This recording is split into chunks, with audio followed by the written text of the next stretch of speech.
Très heureuse de vous retrouver pour cette nouvelle émission. Bonjour chez vous, c'est votre rendez-vous quotidien avec l'actualité qui vous concerne. Nous sommes au plus près de vous avec nos partenaires de la presse quotidienne régionale, des télévisions locales et des Indés radios.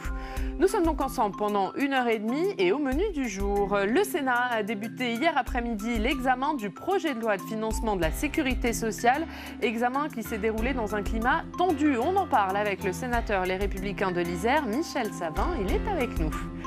Dans une demi-heure, l'invité politique, c'est Amélie de Montchalin, la secrétaire d'État chargée des affaires européennes. Interview en partenariat avec la presse quotidienne régionale, représentée ce matin par Christelle Bertrand du groupe La Dépêche. Et puis toutes les semaines, vous le savez, nous nous rendons à votre rencontre dans un département. Cette semaine, nous sommes en Moselle. On s'intéresse aux questions de santé. Aujourd'hui, direction Metz pour parler du statut des aidants. Et puis enfin, le Club des Territoires, notre bande de journalistes qui débattent de l'actu. On parlera du rapprochement entre deux départements, la Loire et la Haute-Loire. Nous serons en direct de Saint-Étienne avec le président du département de la Loire. Mais avant cela, voici les autres informations de ce mercredi 13 novembre. La colère étudiante. Plusieurs manifestations ont eu lieu hier pour dénoncer la précarité après l'immolation d'un étudiant. À Lille, une conférence de François Hollande a été annulée, ses livres déchirés. À Paris, les grilles du ministère de l'Enseignement supérieur ont été enfoncées. Dans un communiqué, la ministre Frédérique Vidal condamne fermement les violences et les dégradations. Deux candidats pour un fauteuil à Marseille. Chez les Républicains, la présidente de la métropole, Martine Vassal, et le sénateur Bruno Gilles se disputent l'investiture à la mairie de Marseille. Une réunion a lieu aujourd'hui au siège des Républicains en présence de Christian Jacob, le patron du parti, pour tenter de trouver un accord. Et puis 4 ans après les attentats qui ont frappé Paris et Saint-Denis, cérémonie d'hommage ce matin sur les lieux de ces attentats en présence de la maire de Paris, Anne Hidalgo, et des ministres Christophe Castaner et Nicole Belloubet. Et on débute avec le sénateur du jour. Il est élu de l'Isère, siège dans le groupe Les Républicains. Bonjour Michel Savin. Bonjour. Merci d'être avec nous ce matin avant de parler de ce PLFSS, ce projet de loi de financement de la sécurité sociale, qui a été examiné hier dans un climat assez tendu avec la ministre. On va en parler. Un mot sur l'actualité, ces manifestations étudiantes hier pour protester contre la précarité après l'immolation d'un étudiant. Il y a quelques jours, les grilles du ministère de l'Enseignement supérieur ont notamment été enfoncées à Paris. Est-ce que vous êtes inquiet de ce climat ? Oui, inquiet, mais d'abord, il faut condamner toute forme de violence. C'est pas avec en dégradant des bâtiments publics, en s'attaquant au ministère, en cassant du matériel qu'on va faire avancer les choses. Mais c'est vrai qu'aujourd'hui, la situation de nombreux étudiants est précaire. Et donc, il faut se pencher sur le dossier. Il faut que la ministre prenne ce dossier à bras-le-corps, que des réunions puissent se tenir pour regarder, faire des propositions. Mais encore une fois, c'est pas avec la violence qu'on doit résoudre ces problèmes. Mais quand même, la violence est un symptôme. Vous dites attention, ça peut dégénérer. Oui, parce qu'on le voit maintenant dans beaucoup de manifestations. Les manifestations, c'est un droit qu'il faut préserver, le droit de pouvoir s'exprimer, manifester. Mais ces manifestations doivent se faire en bonne intelligence et sans passer à des actes qui sont condamnables et qui vont pas rendre service à ceux qui veulent porter un message. Allez, autre sujet hier, c'est cette interdiction des listes communautaristes importées par Bruno Retailleau. Bruno Retailleau, justement, et Xavier Bertrand, qui étaient reçus hier par Christophe Castaner, Laurent Nunez et Nicole Belloubet pour parler de l'interdiction de ces listes communautaires. Le patron des sénateurs Les Républicains, Bruno Retailleau, était au micro de Fanny Conquis à l'issue de cette rencontre et il a mis en garde contre le parti de l'impossibilisme. On l'écoute. Je ne vois pas en quoi les trois principes que je rappelle, de la laïcité, de la souveraineté nationale et de la démocratie, seraient anticonstitutionnels. Ils sont tirés précisément de la Constitution. Alors j'attends qu'on me démontre l'inverse. Mais comme d'habitude, ceux qui veulent rien faire, que rien ne bouge, vont dire non, c'est pas possible. Le parti de l'impossibilisme, c'est sans doute le premier parti de France aujourd'hui. Mais moi je pense qu'on ne peut plus attendre. Il faut agir et je pense, comme Xavier Bertrand d'ailleurs, qu'il vaut mieux agir avant plutôt que d'agir après. Michel Savin, vous reprendriez ces mots de Bruno Retailleau. Le parti de l'impossibilisme est sans doute le premier parti de France. Non, mais ce qu'on voit aujourd'hui, c'est qu'il y a un phénomène qui est très inquiétant et qui est réel. Donc on ne peut pas rester sans réagir. Je pense que c'est un problème majeur. Il faut, comme le dit Bruno Retailleau, prendre des dispositions et prendre des actes qui soient forts. On ne peut pas aujourd'hui laisser l'islamisme se propager et investir des listes électorales, se présenter sur des listes électorales. C'est pas compatible avec la République et avec la laïcité et la démocratie. Donc vous êtes favorable à l'interdiction? Bien sûr, on peut pas chaque fois fermer les yeux et puis un jour se réveiller en criant au loup. Non, Bruno Retailleau a tout à fait raison de poser ce problème sur la table. Il est réel. On ne peut pas se cacher. Et donc, il faut que le ministre de l'Intérieur puisse prendre les dispositions nécessaires pour y faire face. Et vous pensez que c'est possible, c'est constitutionnel je crois que d'abord, il faut faire un constat. On fait le constat que ça existe. Maintenant, il faut qu'on travaille avec les services de l'État, et nous, je pense que Bruno Retailleau l'a dit, nous sommes prêts à travailler avec le gouvernement pour trouver des solutions. Mais ce n'est pas en mettant le problème sous le tapis qu'on va avancer. Donc, si on fait le constat comme quoi c'est réel et que c'est dangereux pour la démocratie, il faut qu'on trouve des solutions. Bruno Retailleau a des propositions à faire. Il faut que le ministre de l'Intérieur l'écoute. Allez, on va passer à cet examen du projet de loi de financement de la sécurité sociale. Il a débuté hier après-midi dans l'hémicycle du Sénat. On en parle avec notre journaliste parlementaire Quentin Calmet.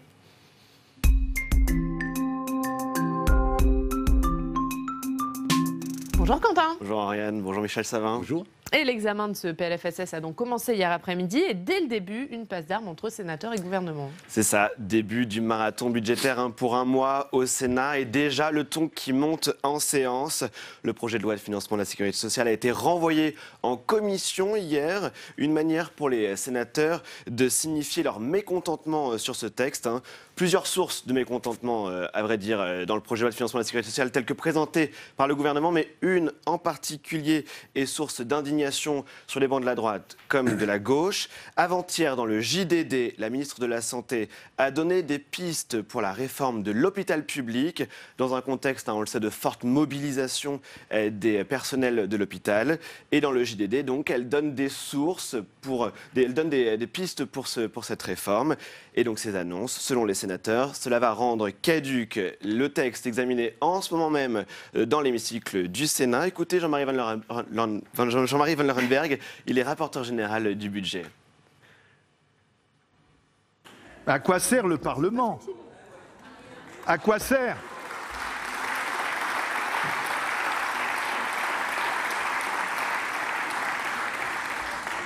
À quoi sert le débat sur le projet de loi de financement de la sécurité sociale qui est en cours, dont nous allons ouvrir la discussion aujourd'hui au Sénat, si tout se passe en dehors de cette enceinte? Voilà, à noter que le sénateur a été applaudi sur les bancs de la droite comme sur ceux de la gauche. Certains sénateurs communistes ont même parlé d'un budget insincère. D'autres sur Twitter ont demandé dans quelle autre démocratie le Parlement est-il traité ainsi. Cela devient une déplorable attitude, a tweeté le vice-président LR du Sénat, Philippe Dallier. C'est donc une question de respect du Parlement. Écoutez Alain Milon à ce sujet, le président de la Commission des affaires sociales. À trop vouloir se passer du Parlement et des corps intermédiaires, le gouvernement va se trouver bien seul face aux mouvements sociaux en cours ou à venir. Un face-à-face dangereux au risque des mouvements de la rue qui peut conduire à la paralysie et à l'abandon des réformes, mais peut-être pire encore. Voilà, je ne vous le cache pas, sur le banc des ministres, on faisait grise mine pendant ce temps-là. Agnès Buzyn a regretté le fait que cette motion ait été déposée. Écoutez-la. Je comprends l'impatience et la difficulté de discuter d'un texte sans que l'ensemble des mesures envisagées n'aient pu être annoncées.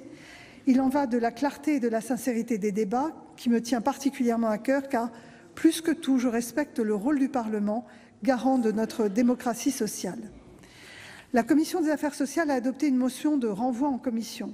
Il s'agit d'un acte fort que nous avons entendu. Je crois pourtant que l'hôpital mérite un débat. Voilà, la motion a été adoptée. Ensuite, dans la soirée, la séance a été suspendue pendant plusieurs heures. Une majorité a même refusé de reprendre les débats dans l'hémicycle pendant plusieurs heures. Donc, un début de séance qui donne le ton et la mesure du mécontentement des sénateurs au premier jour de l'examen du projet de loi de financement de la sécurité sociale. Merci beaucoup Quentin pour ce compte-rendu de séance. Michel Savin, on l'a vu, séance compliquée, mouvementée, ce début d'examen de texte. Est-ce que vous pensez qu'Agnès Buzyn vous a entendu, qu'elle a entendu votre colère et votre mécontentement ? Ce n'est pas la première fois que le gouvernement a cette attitude vis-à-vis du Parlement. Et c'est ce qui est inquiétant. C'est quoi pour vous, un mépris du Parlement, c'est ça ? Je pense que c'est surtout le fait que le gouvernement ne veut pas engager les débats avec le Parlement, ne veut pas entendre le Parlement, et c'est le rôle du Parlement de débattre sur le budget. Et Alain Milon a tout à fait raison. Comment peut-on débattre d'un budget qui va être voté le 19 novembre et des annonces qui vont être faites par la ministre le 20 dont on ne connaît pas les retombées financières. Agnès Buzyn ne précise pas ce calendrier. Elle a dit hier que ce qui était dans le JDD. Oui, mais dans tous les cas, les annonces seront faites après le vote du budget. Bon, comment peut-on rester crédible vis-à-vis de ce comportement ? Quel rôle joue le Parlement dans cette discussion, en sachant que pertinemment, les annonces qui vont être faites par les ministres auront un impact fort sur le budget. Mais je vous donne un autre exemple sur le respect du Parlement. Ça ne s'est pas passé au Sénat, ça s'est passé à l'Assemblée nationale. Il y a eu quelques jours sur le vote du budget, sur un domaine que je suis particulièrement sur le sport, des députés de toute sensibilité qui ont voté un amendement pour relever la taxe Buffet de 15 millions. Ça a été voté au sein de l'Assemblée nationale. 3 heures après, le ministre du Budget refaisait voter cet amendement et demandait à sa majorité de voter contre. Ça a été le cas, donc cet amendement a été rejeté 3 heures après. Quel respect par rapport au Parlement, par rapport aux députés qui avaient débattu, qui avaient présenté leur projet, qui avaient voté, qui avaient obtenu gain de cause. 3 heures après, le ministre attendu qu'il y ait beaucoup moins de parlementaires au sein de l'hémicycle pour revenir sur cette décision. C'est ne pas respecter le Parlement, les députés et les sénateurs. Alors, là, du coup, hier soir, les travaux ont quand même repris, après de longues discussions. L'examen s'est poursuivi, et notamment sur la question de la compensation des mesures gilets jaunes à la sécurité sociale, puisque dans le projet de loi de financement initial, l'État ne compensait pas ces mesures, l'exonération des heures supplémentaires, l'abaissement du taux de CSG pour une partie des retraités. Et là, le Sénat, forcément, a voté l'inverse du gouvernement, disant que l'État devait compenser ces mesures à la sécurité sociale. Mais du coup, qui les finance, ces mesures ? C'est la dette, le déficit ? Encore une fois, le gouvernement avait annoncé à l'époque de ces annonces qu'il prendrait sur des réductions des dépenses. Au fil du temps, c'est devenu une augmentation de la dette. Nous, ce qu'on demande, c'est que c'est bien le gouvernement qui a pris ces dispositions. C'est bien le gouvernement qui a annoncé ces nouvelles mesures qui étaient suite aux manifestations des Gilets jaunes et suite aux discussions qu'il y a eu entre les différents partenaires. Aujourd'hui, vu que ces décisions sont liées à des mesures nouvelles prises par l'État, c'est l'État qui doit prendre en charge et non le budget de la Sécu qui vient encore une fois être en déficit, et on reporte encore des déficits qui sont importants, ce qui est quand même très dangereux demain sur même la pérennité de notre système. Donc il faut. Et vous pensez que là-dessus Agnès Buzyn va vous entendre une fois que le texte sera de retour à l'Assemblée, cette mesure sera validée ? Notre rôle, c'est de l'alerter, de lui dire c'est pas possible de continuer dans ce système. On peut pas continuer l'État à faire des grandes annonces et dans l'incapacité de pouvoir trouver des financements pour payer les annonces qui ont été faites. C'est une question de responsabilité. On est dans des collectivités, on a l'obligation d'équilibrer nos budgets, aussi bien dans les communes, les départements, les régions hautes. L'État ne donne pas une bonne image et ne donne pas un exemple à suivre au reste des collectivités. De faire des annonces et dans l'incapacité de pouvoir les financer, c'est un vrai problème. Alors on parlait de cette crise des hôpitaux, puisque le problème c'est que ce projet de loi de financement de la sécurité sociale se tient en pleine crise des hôpitaux. Vous l'avez dit, Agnès Buzyn doit faire des annonces. Qu'est-ce que vous attendez, vous, comme annonce pour régler cette crise, alors qu'il y a une grande manifestation demain ? Je pense que les attentes, elles sont nombreuses. On voit bien qu'on a des vrais problèmes sur la qualité des services, notamment en termes de moyens. On voit que les services sont complètement saturés. Nous avons dans notre région rencontré les professionnels qui nous ont alertés sur le problème des urgences, qui sont en situation de rupture. Le problème de la formation, les problèmes de la revalorisation aussi des salaires de certains métiers. Donc on voit bien que c'est un tout qui doit être travaillé. C'est un enjeu majeur aussi pour l'ensemble de nos concitoyens, parce qu'aujourd'hui, il faut le reconnaître, le système français est un des meilleurs au monde. Il faut le préserver, le conserver, l'améliorer, mais surtout donner les moyens à ceux qui aujourd'hui amènent ces soins, qui travaillent, qui font un travail fantastique dans des conditions des fois parfois difficile, leur donner les moyens de le faire dans de très bonnes conditions. Il y a des problèmes d'organisation aussi du temps de travail. Donc tout ça doit être, je pense que les partenaires ont tous ces sujets sur la table. On attend les propositions qui vont être faites par la ministre et j'espère qu'ils répondront au moins partiellement à l'attente de ces personnels. Allez, le Sénat qui a aussi souhaité mettre la réforme des retraites au cœur de ce projet de loi de financement de la sécurité sociale. Avant de vous entendre sur ce sujet, on va se rendre dans une rédaction locale. C'est le principe de cette émission. Aujourd'hui, direction Tours, retrouver nos partenaires de la Nouvelle République. Bonjour Mathieu Le Gall, merci d'être avec nous, journaliste à la Nouvelle République. On va parler des retraites puisque Jean-Paul Delevoye est en plein Tour de France. Après Metz, Amiens, Pau, le haut commissaire à la réforme des retraites sera à Poitiers, chez vous. Ce sera le 21 novembre pour un exercice de pédagogie sur cette réforme des retraites. Et Mathieu, il répondra aux questions des lecteurs de la Nouvelle République et de Centre Presse. C'est ce que vous annoncez aujourd'hui dans vos éditions. Oui, Oriane, Jean-Paul Delevoye, ancien ministre, ancien sénateur du Pas-de-Calais, a repris son bâton de pèlerin. On le sait, le haut-commissaire a travaillé pendant plusieurs mois sur le futur système universel de retraite. On en connaît désormais les contours et c'est un changement majeur qui est proposé aux Français.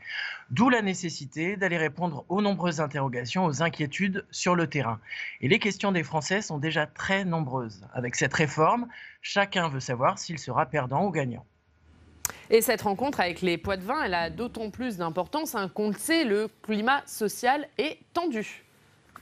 Oui, le moins qu'on puisse dire, c'est que le chemin du pèlerin Delevoye est semé d'embûches. D'abord, ces rencontres avec les Français nous ramènent aux tentatives de l'exécutif d'endiguer la crise des Gilets jaunes il y a un an. Emmanuel Macron s'était lui aussi déplacé sur le terrain dans l'espoir de renouer le dialogue avec une frange du pays qui se sent mise à l'écart. Ensuite, il y a la journée de mobilisation du 5 décembre contre la réforme des retraites. Et cette journée, c'est un véritable test pour l'exécutif. Or, on sait déjà que le front syndical s'est élargi. La CGT Cheminots, premier syndicat de la SNCF, a rejoint l'UNSA Ferroviaire, Sudrail et Force Ouvrière. Et en plus de tout ça, il y a une certaine cacophonie, dissonance entre Jean-Paul Delevoye et le gouvernement sur l'entrée en vigueur de cette réforme. Oui, c'est cette fameuse clause du grand-père. Confronté à la pression de la rue, le gouvernement pourrait-il l'activer pour reculer l'entrée en vigueur de la réforme ? Jean-Paul Delevoye avait exprimé un peu vite son opposition à cette clause qui ajouterait un 43e système de retraite aux 42 qui existent déjà. Un coup de fil d'Édouard Philippe plus tard et l'État parle d'une seule voix. Le débat est ouvert, rien n'est tranché. Alors concrètement, Mathieu Le Gall, message pour vos lecteurs, les lecteurs de la Nouvelle République et de Centre Presse. Comment on fait pour poser ces questions à Jean-Paul Delevoye et participer à ce débat le 21 novembre ? Oui, vous avez raison, Oriane, revenons à l'essentiel. La Nouvelle République et Centre Presse proposent à leurs lecteurs de rencontrer le haut-commissaire aux retraites le 21 novembre à Poitiers. Au programme des ateliers thématiques et un échange direct avec Jean-Paul Delevoye. Alors, quel que soit votre âge, votre statut, que vous ayez un emploi ou non, que vous soyez retraité ou non, rendez-vous sur les sites internet de la Nouvelle République et de Centre Presse pour vous inscrire. Et si vous ne pouvez pas vous déplacer, Jean-Paul Delevoye répondra à quelques questions posées par les internautes. Eh bien, c'est noté. Merci beaucoup, Mathieu Le Gall. On suivra tout ça le 21 novembre. On va voir vos deux unes, celle de Centre Presse. Autoliv, la CFDT veut limiter la casse. Le syndicat qui veut réduire l'impact du plan social annoncé, qui pourrait se traduire par la suppression de 110 emplois. Et puis, à la une de la Nouvelle République, eh bien, c'est cette triste anniversaire des attentats du 13 novembre. Les victimes attendent le procès du 13 novembre. Merci beaucoup, Mathieu Le Gall, d'avoir été en direct avec nous. Depuis Tours, on va revenir à ce sujet, cette réforme des retraites. Michel Savin, est-ce que vous pensez que la pédagogie, ce Tour de France qu'essaye de faire Jean-Paul Delevoye, eh bien, ça sera suffisant pour faire accepter cette réforme ? Je ne sais pas si ça sera suffisant, mais c'est nécessaire de le faire. Il faut surtout que le gouvernement ait une ligne et qu'elle se tienne à cette ligne. Parce qu'on le voit bien, et le reportage le démontre, qu'il y a un peu de la cacophonie. Il y a des annonces qui sont faites, on revient sur ces annonces, on sent que le gouvernement aujourd'hui veut faire un pas en avant, deux pas en arrière. C'est notre système qui aujourd'hui est en péril. Donc on voit bien que les dépenses sont en augmentation, les recettes sont à la baisse, c'est l'effet du baby boom. Donc il faut être on est tous conscients que ce système ne peut pas continuer s'il n'y a pas de grandes réformes. Donc voilà, notre groupe fait des propositions, notamment sur le porter l'âge de la retraite à 64 ans. Voilà, c'est ce qui a été introduit par votre groupe, par la Commission des affaires sociales, repousser l'âge de départ à la retraite à 64 ans. À l'horizon de 2025. C'est la bonne solution pour vous? Oui, de toute façon... C'est la seule solution de repousser l'âge de départ? C'est pas la seule solution. Il faut travailler sur les régimes spéciaux. Il ne faut pas reporter ce problème infiniment. Donc on voit bien qu'aujourd'hui, c'est bien un problème sur la globalité. Dites, il faudra repousser l'âge de départ. Il faut repousser l'âge de départ. Mais regardez ce qui se passait il y a 20 ou 30 ans. Les gens commençaient à travailler à 18, 19 ans, 20 ans et travailler jusqu'à plus de 60 ans. Aujourd'hui, c'est un constat. La prise de travail se fait beaucoup plus tard, 25, 28, 25, 26, 27, 28 ans, avec les études et autres. Donc le temps de la cotisation est beaucoup plus court. Donc il faut allonger ce temps de travail pour permettre, pour encore une fois, sauver ce système de retraite qui, encore une fois, a quand même fait aussi partie de l'ADN de notre République et qui, aujourd'hui, est quelque chose qu'il faut qu'on défende à bout de bras. Vous pensez que le gouvernement pourra aller jusqu'au bout sur la réforme qu'il souhaite mettre en place?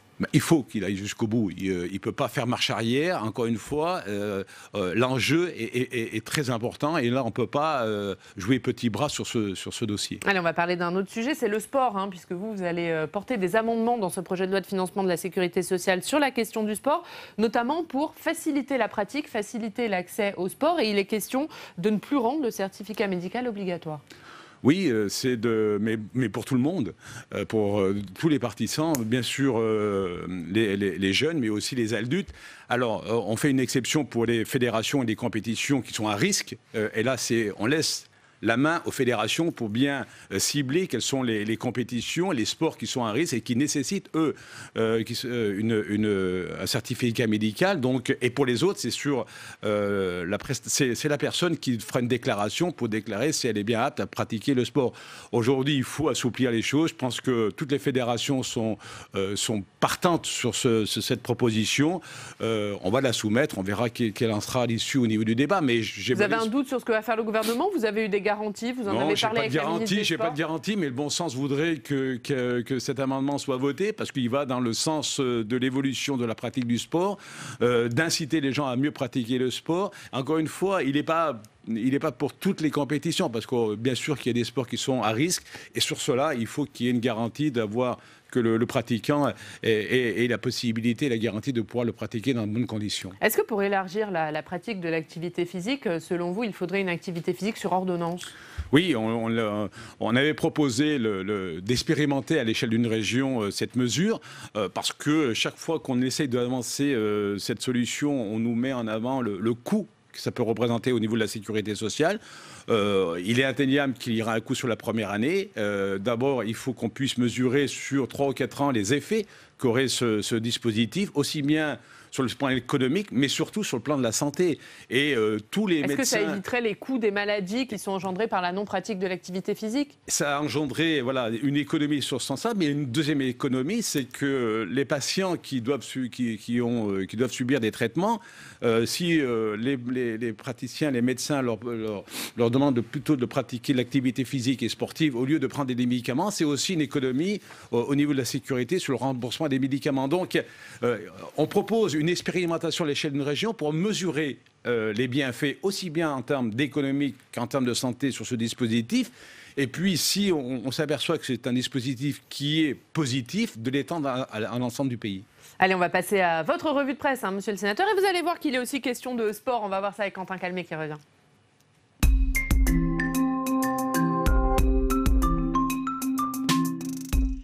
Et Quentin, on commence avec Presse Océan. Alors, c'est pas dans l'Isère, voilà, mais il est question de sport. Tout à fait, ça va prolonger le débat que vous étiez en train d'avoir en ce moment sur le plateau, sur la question du certificat médical, la fin de son obligation.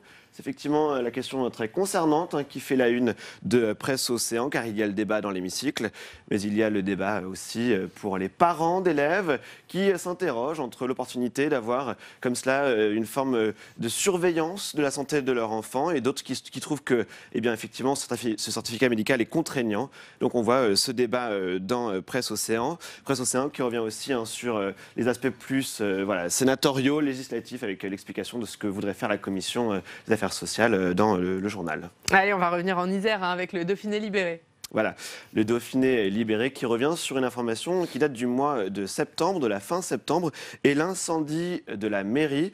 On a appris hier que cet incendie avait été revendiqué. Vous le voyez, hein, ça fait la une du Dauphiné libéré dans son édition de Grenoble. Une revendication prise au sérieux d'un site libertaire qui a revendiqué cet incendie, prise au sérieux par le procureur de la République. Hein.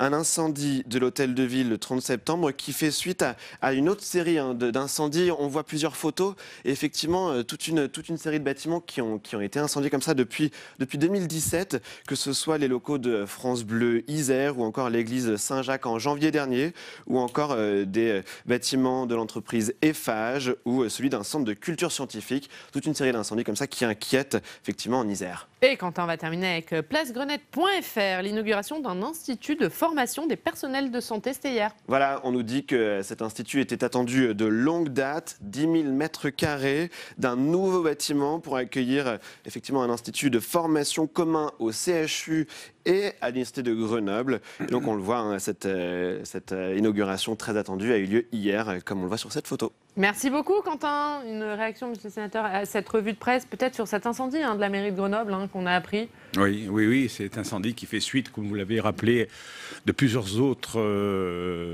actes de malveillance qui ont ciblé des équipements très variés, une radio, France Bleu, des équipements culturels, une église, une école. On peut que dénoncer ces actes qui attaquent la démocratie. Et je pense qu'il faut qu'on soit intraitable en termes de sanctions sur ceux qui commettent ces actes, parce que, encore une fois, on ne peut pas laisser dans notre pays des personnes s'attaquer, encore une fois, à des bâtiments qui servent la démocratie, qui servent le bien commun. Lorsqu'on s'attaque à une école, à un lieu culturel, à une radio, mais c'est la liberté de la presse, c'est le fait de pouvoir, dans les lieux culturels et les écoles, nos enfants y participent, c'est la vie de la société. Donc il faut j'espère que rapidement les auteurs seront connus et qu'ils seront lourdement sanctionnés. Un mot sur ce qui s'est passé dans votre région lundi, ce tremblement de terre qui a touché la Drôme et l'Ardèche à proximité de centrales, celle du Tricastin, celle de Cruas dans l'Ardèche. Est-ce qu'il faut s'inquiéter sur la sécurité de ces centrales nucléaires ? Je pense qu'il faut surtout être très vigilant et que toutes les mesures ont été prises pour vérifier si ce séisme a eu une incidence sur les bâtiments de cette centrale.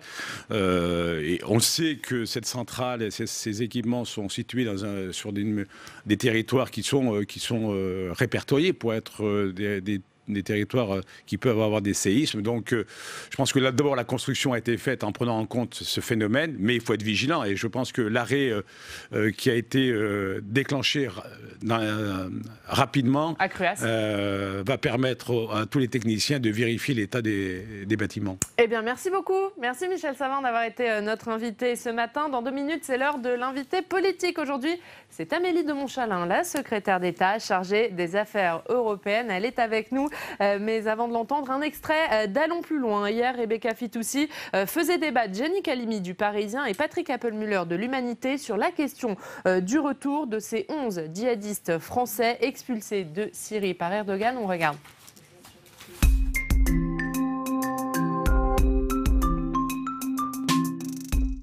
Oui, la France a eu des indulgences coupables pour M. Erdogan, qui a quand même très largement protégé Daesh. C'est pas tout à fait pour rien que c'est quasiment à sa frontière qu'on a retrouvé le chef de Daesh récemment. Il y avait des protections très fortes pour des groupes islamistes proches ou membres de Daesh, données par la Turquie dans toute la zone nord de la Syrie. Donc c'est vrai qu'il y a une responsabilité. Et je rappelle que M. Erdogan est un allié non seulement de M. Trump, mais de M. Macron au sein de l'OTAN. En état de mort cérébrale, d'après Emmanuel Macron. Oui, d'accord, mais enfin, le canard sans tête continue à marcher pour l'instant. Donc, pour ce qui concerne le retour des djihadistes, excusez-moi, mais la France en porte la responsabilité. Et si elle a un grand État, il faut bien qu'elle en assume aussi les conséquences. Moi, j'ai plutôt tendance à juger que l'attitude là des autorités françaises, qui est de les accueillir et de les judiciariser, j'ai plutôt tendance à penser que c'est la bonne position et que la justice française est capable de traiter le problème. Et que il faudra y être très attentif, parce qu'un certain nombre de ces rapatriés sont extrêmement dangereux, mais je crois que nous avons la capacité de faire face, et en même temps c'est un problème français. Ils sont partis de France, ils ont constitué leur volonté terroriste en France. Et oui, donc enfin, on ne va pas tout de même rendre la France coupable. Mais personne ne dit ça. Ah bon, non, mais je sais pas, vous avez l'air de je dire dis qu'il y a une responsabilité que la France assume à l'égard de ses ressortissants. C'est quand même pas la société française qui a généré ce terrorisme. Ça, c'est un débat qui mériterait un peu plus de subtilité. J'avais l'impression d'entendre ça dans ce que vous disiez. Non, mais c'est un débat précisément qui mériterait plus de subtilité. Je ne l'ai pas dit. Soyons mais on peut posez la question quand même. En tout cas, il faut bien. Et il nous reste 15 secondes. Alors ça va être compliqué de la France. La France a la responsabilité de ses ressortissants comme tous les autres pays. Voilà, et ça, judiciaire, parce qu'il y a eu cette convention Cazeneuve qui s'applique à la Turquie, les juges antiterroristes aussi estiment qu'il vaut mieux les rapatrier. Ça ne va pas être, me semble-t-il, une jurisprudence qui va être appliquée aux autres terroristes qui se trouvent en Syrie et en Irak, puisqu'ils estiment, la France estime que c'est aux autorités judiciaires des pays en question de les traiter judiciairement.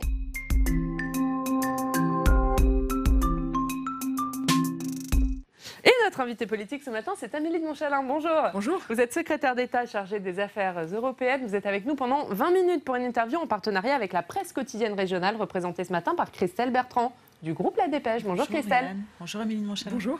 Avant de parler de vos dossiers et de l'Union européenne, il y a beaucoup de choses à dire. Un mot sur cette colère étudiante. Des manifestations ont eu lieu hier dans plusieurs villes de France pour protester contre la précarité étudiante.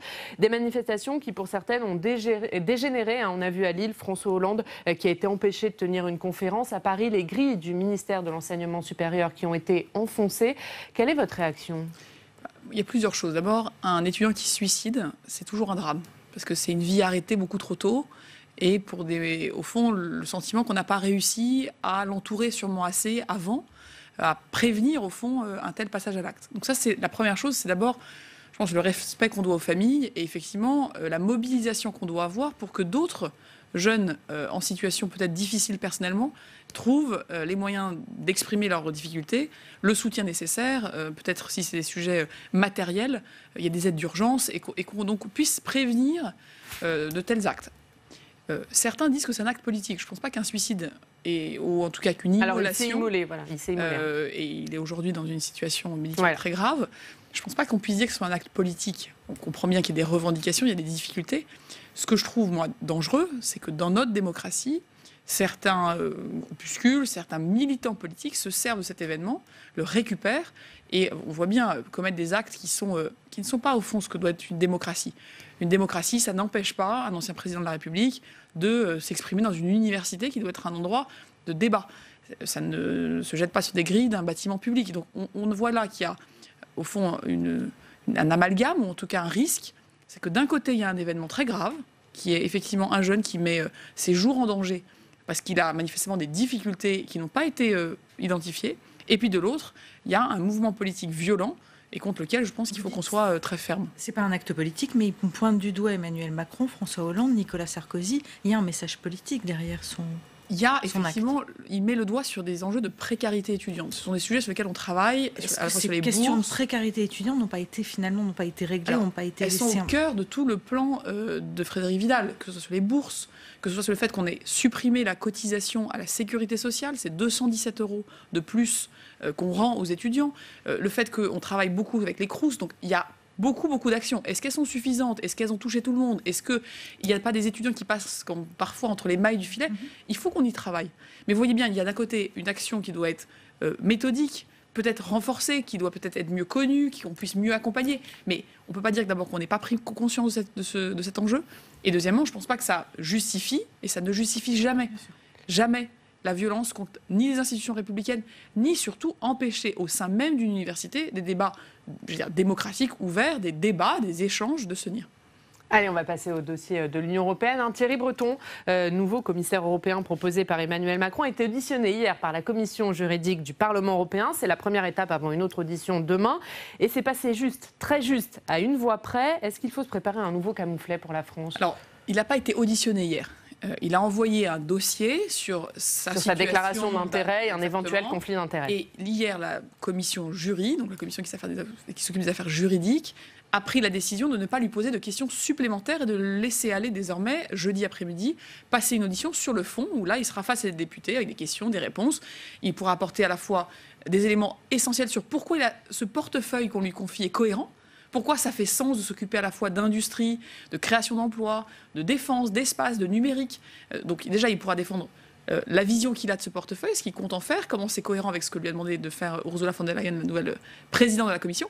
Et puis, s'il y a des questions de clarification sur un certain nombre de points, les députés, est-ce que le fait que ça se soit joué à une voix près hier, ça vous inquiète sur ce qui va se passer demain ? C'est sûr. Est-ce qu'on veut ou non lui poser des questions supplémentaires ? Ce que je vois, c'est qu'effectivement, ce Parlement, on le voit depuis le début, est divisé sur la question de Thierry Breton. Oui, mais il est divisé sur beaucoup d'autres questions. Il est légitimement pointilleux sur un certain nombre de questions, donc c'est son rôle.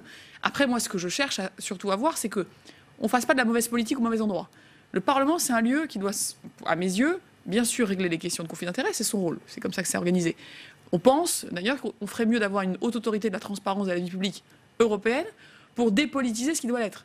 Qu'il y ait des juges, des magistrats, des experts indépendants qui regardent les questions de conflit d'intérêts, les questions de patrimoine, et puis que les politiques, eux, ils s'intéressent à savoir est-ce que sur le fond, il a le bon projet, il a la bonne vision, et que vous voyez, on sépare un peu les deux. Le problème, c'est que comme aujourd'hui tout se passe au même endroit avec les mêmes personnes, on a du mal à différencier ce qui est de l'ordre de la compétence, du fond, du portefeuille et de questions personnelles. Moi, ce qui compte, c'est que Thierry Breton, il a pris des décisions radicales, des décisions extrêmement claires. La vente de ses actions, le fait qu'il ait renoncé à toutes ses fonctions dans ses précédentes entreprises, et aujourd'hui, il n'a plus aucun contrat, il est libre totalement devant les députés. Donc vous êtes confiante sur ce qui va se passer demain, sur son audition de demain ? C'est pas une question de confiance. Il a pris les dispositions. Vous connaissez bien le Parlement, vous connaissez les députés. Est-ce que vous dites que ça va passer ou pas ? Et j'échange avec Thierry Breton. Évidemment qu'on travaille pour qu'il puisse surtout présenter la cohérence du portefeuille. C'est là-dessus qu'il y a eu aussi beaucoup de questions. Est-ce que c'est pas trop grand ? Pourquoi vous avez mis tout ça ensemble ? C'est pas nous qui l'avons mis. C'est Ursula von der Leyen qui, dans sa constitution de sa commission, a considéré que face au XXIe siècle, face à la Chine, face aux États-Unis, face aux enjeux de souveraineté, on y reviendra peut-être, on a besoin d'avoir une vraie politique de création d'emplois, de protection de nos normes, les données personnelles par exemple. On a besoin que ce soit des entreprises européennes qui puissent s'occuper de nos données personnelles, nous, Européens. Ça me permet de mettre en cohérence l'industrie, le numérique, les sujets de défense, l'innovation et la recherche en défense, et puis ce qu'on appelle le marché intérieur. C'est au fond ce qui permet d'avoir un marché où on a des règles pour que ce ne soit pas la concurrence de tous contre tous. Et donc, je pense que Thierry Breton a beaucoup de choses à apporter, beaucoup de choses. Il pourra clarifier les choses. Et moi, ce qui compte sur ces histoires de conflit d'intérêts, c'est qu'il est dans une situation extrêmement claire. Et donc, et vous qui échangez avec lui, il est serein, il est inquiet sur ce qui va passer demain ? Il rencontre tous les parlementaires, il a fait tout un travail aussi de co-construction de ce qu'il a envie de faire avec les parlementaires. Donc, on est dans une pratique qui est celle du Parlement européen, qui est très exigeante. Je pense qu'en France, on serait bien étonné de voir ce que ça voudrait dire de passer telles auditions. Et donc, voilà, les choses se passeront tout à fait positivement. En choisissant un profil d'une personne qui est issue de la droite, vous assurez aussi le soutien du PPE. Est-ce qu'il y avait une forme de stratégie politique dans ce choix qui a été fait? Le premier choix, c'est celui de la compétence, et c'est celui, de l'expérience face à des enjeux, à des questions qui, on le voit, sont essentielles. Le choix du président, c'est de dire quelqu'un dont la compétence sur le sujet numérique, sur les sujets industriels, sur les sujets de coopération européenne est indiscutable. Et quand même, est-ce qu'il n'y a pas un peu de tactique politique ? C'est le PPE, le parti où siègent les membres, la droite conservatrice, finalement la droite qui avait bloqué pour Sylvie Goulard. Est-ce que là, en prenant un profil de droite, vous n'assurez pas le soutien du PPE ? Si Thierry Breton est de droite ou de gauche, je ne crois pas qu'il soit un militant politique. Sa vie, d'ailleurs, a été celui d'avoir été certes un élu local, ensuite un capitaine d'industrie, un entrepreneur, un ministre. Si on colle des étiquettes aux gens parce qu'un jour ils ont travaillé avec les uns les autres, c'est En Marche, dans ce cas-là, on aurait beaucoup de mal à exister. Moi, je pense que le choix du président, c'est vraiment un choix de compétences et d'expérience. Aujourd'hui, l'Europe, face à la Chine, face aux États-Unis, sur les enjeux industriels, on l'a vu avec la visite du président Macron en Chine, on est face à des enjeux majeurs. Dans le numérique, on parle souvent de la taxe digitale, mais au-delà des sujets de taxes, on a des questions de souveraineté. Comment on s'assure que sur notre territoire européen, nous définissions nos propres règles. Il y a des enjeux très concrets. Il y a le droit, par exemple, des salariés qui travaillent dans les plateformes. C'est un enjeu, vous voyez, de comment on fait de la croissance dans le numérique sans mettre à mal notre vision d'une économie sociale de marché. Et des questions essentielles. Vous imaginez que la première des choses, c'est de s'assurer que si on confie tous ces sujets à quelqu'un, eh bien que ce quelqu'un, il ait les épaules, l'expérience, les réseaux pour avancer et faire des choses concrètes. Alors, pour continuer sur l'Europe, hier, Bruxelles a demandé à Londres de nommer un nouveau commissaire européen britannique. Boris Johnson, lui, ne répond pas. Est-ce qu'il faut se passer d'un commissaire britannique? Et alors, là aussi, ce n'est pas une question d'appréciation, c'est une question de droit. Si le Royaume-Uni est membre de l'Union européenne, ce qu'il est à ce stade puisque le Brexit n'a pas eu lieu, eh bien, le droit européen dit qu'il faut un commissaire britannique. Donc ça veut dire qu'on laisse le Royaume-Uni paralyser l'Union européenne et le fonctionnement de la Commission? Donc, je pense qu'on est dans un rapport de force. Voilà, on explique qu'il faut que ça se passe. C'est sûr que pour les Britanniques, c'est quand même assez compliqué. Puisque il y a 2 ans et demi, ils ont voté en disant qu'ils sortaient de l'Union européenne. Depuis, on a trouvé un accord, puis un deuxième accord. Puis on se donne un peu de temps maintenant pour qu'il y ait des élections. Nous, notre position française, c'est que d'abord, il faut respecter le droit. Ça me paraît, vous voyez, dans ma bouche, quelque chose d'assez simple à dire, mais on respecte le droit européen. Et l'autre chose, c'est qu'on essaye, depuis le début, et c'est pour ça que certains nous décrivent comme des gens durs. On n'est pas durs, on essaye d'être clair. Le poison du Brexit, le premier des poisons, et pour les Britanniques et pour les Européens, c'est l'incertitude. C'est que économiquement, les entreprises n'ont aucune idée, si on ne leur restreint pas les délais, si on ne met pas de la clarté dans le processus, sur ce qui va se passer. Les familles de Britanniques qui habitent en Europe, les Français, les Européens qui habitent à Londres et qui vivent et qui travaillent dans ce pays ont besoin de clarté.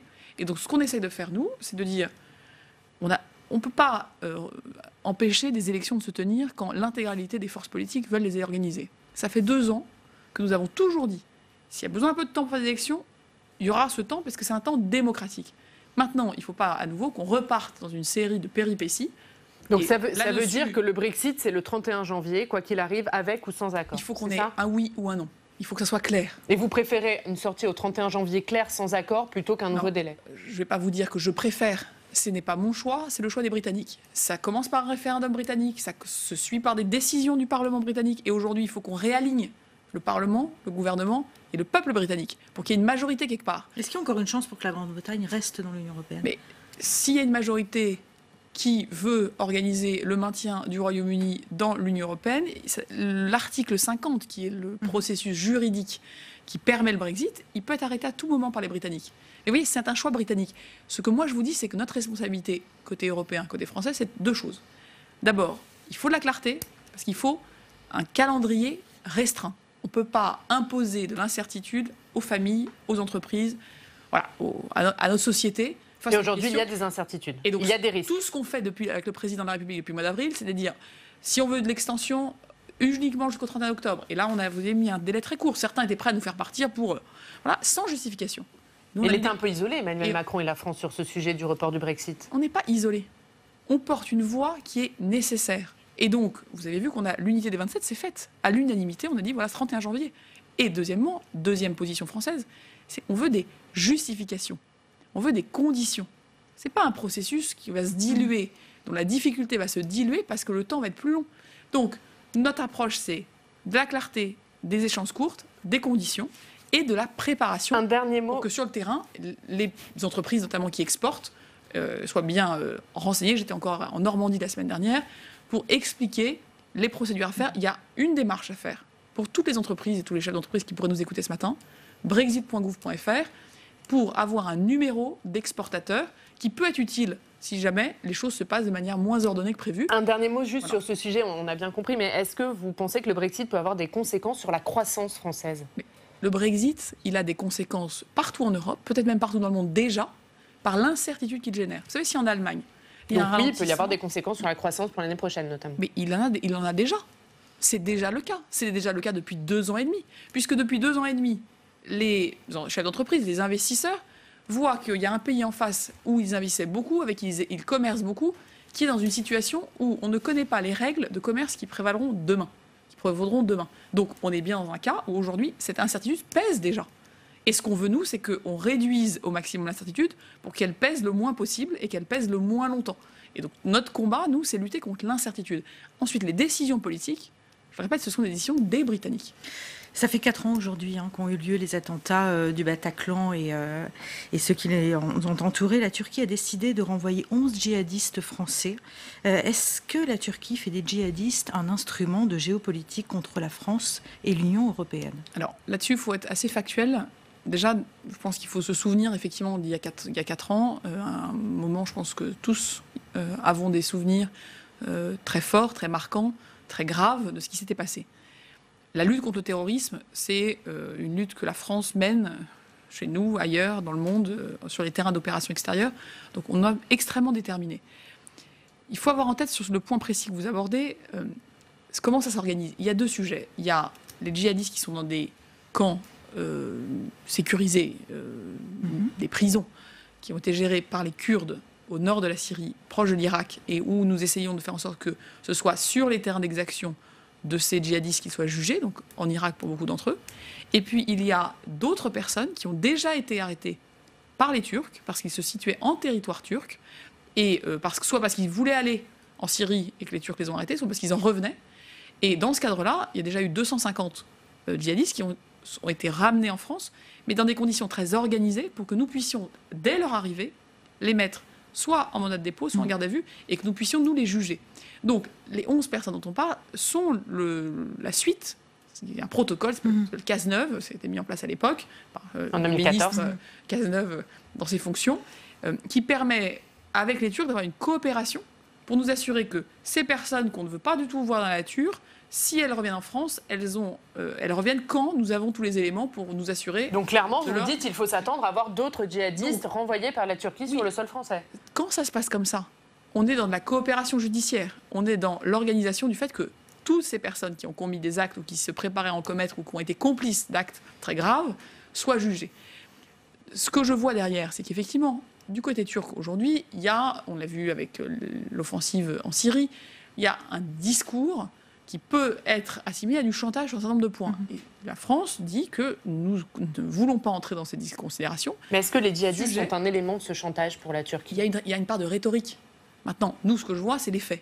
Les faits, c'est que c'est de la coopération judiciaire pour que ces personnes qui sont aujourd'hui dans des prisons turques puissent être amenées en France, jugées en France pour des actes qui sont des actes graves et sur lesquels la France ne transige pas. Mais est-ce que vous diriez que la Turquie, qui est aujourd'hui membre de l'OTAN, est un partenaire fiable?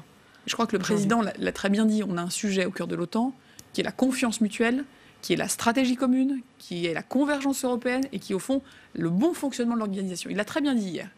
Et on peut être, au fond, vouloir se voiler la face, se dire les organisations internationales, c'est formidable, même quand elles ne fonctionnent pas bien. Il l'a dit dans des mots assez clairs dans The Economist. L'OTAN en état de mort cérébrale, ça n'a pas forcément plu à l'Allemagne d'ailleurs. Est-ce que c'était le moment d'employer de tels termes? Alors, il y a 2 choses. D'abord, il ne dit pas que l'organisation est morte, il dit qu'il faut qu'elle réfléchisse, qu'elle ait à nouveau une stratégie et qu'elle... État de mort cérébrale, c'est fort quand même. Ce qu'il dit, c'est qu'il y a une forme de défaite de la pensée. On ne pense plus ensemble notre stratégie. L'échange collectif n'a plus lieu comme il devrait avoir lieu. Dans quelques semaines, il y a un sommet de l'OTAN à Londres. Ce que dit le président, c'est soit on y va en se disant que tout va bien, soit on constate quand même qu'il y a des choses qui ne fonctionnent pas. Ce qui ne fonctionne pas, c'est que vous ayez, par exemple, la Turquie qui va sur un champ de bataille s'opposer à des gens que nous soutenions, nous, autres pays de l'OTAN, il y a qu'encore quelques semaines. Donc, ça nécessite qu'on mette au clair les choses. Et ce qu'a dit le président hier, on n'est pas là à vouloir ruer dans les brancards, s'opposer à des alliés. On est là pour qu'avec nos alliés, nous reclarifions notre stratégie, notre cadre d'action, nos objectifs, et que les Européens, et là je veux vous le dire au titre de ma fonction, que les Européens prennent à la fois toute leur part, mais aussi toute leur autonomie sur des sujets. Il y a beaucoup moi j'étais lundi au Conseil des affaires étrangères. Il y a beaucoup de sujets dans le monde où il faut que l'Europe puisse porter sa voix à elle. Ensuite, elle peut se coordonner, elle peut agir avec, elle n'est pas obligée de s'isoler, elle n'est pas obligée de va-t-en guerre tous les matins. Mais on a besoin d'avoir un discours de souveraineté. C'est-à-dire faire notre propre analyse des crises, des risques, faire notre propre analyse des moyens qu'on veut mettre en commun sur telle ou telle situation, le faire avec des alliés, bien sûr, mais avoir cette capacité. Pourquoi? Parce qu'on n'est pas crédible sinon. Sinon, on fait des grands discours, et puis on nous dit, ben voilà, vous parlez beaucoup, mais où est votre crédibilité? Mais sur l'OTAN, comme sur l'Union européenne, sur l'élargissement, on sent Emmanuel Macron relativement seul. Quand il dit « je veux relancer le moteur de l'Europe », on ne sent pas tellement d'écho dans ses paroles. Mon quotidien, d'abord, c'est qu'on n'est pas isolé face aux Français. Mais face aux Européens? Mais on porte une voix qui, d'abord, c'est les Français qui nous demandent, quand ils vont voter aux élections européennes, on peut se dire, bon, Ce qu'ils nous demandent, c'est compliqué, donc on ne va pas le faire. Oui, mais du coup, donc, nous, on essaie de porter cette ambition en étant seul. Moi, dans mon quotidien, je ne me sens pas seule. Sur beaucoup de ces sujets que vous citez, on a plein d'alliés. On a des alliés plus ou moins volontaires. Sur l'élargissement, par exemple. Sur l'élargissement, on n'était pas seuls. Les Pays-Bas, le Danemark et beaucoup d'autres se posent des questions.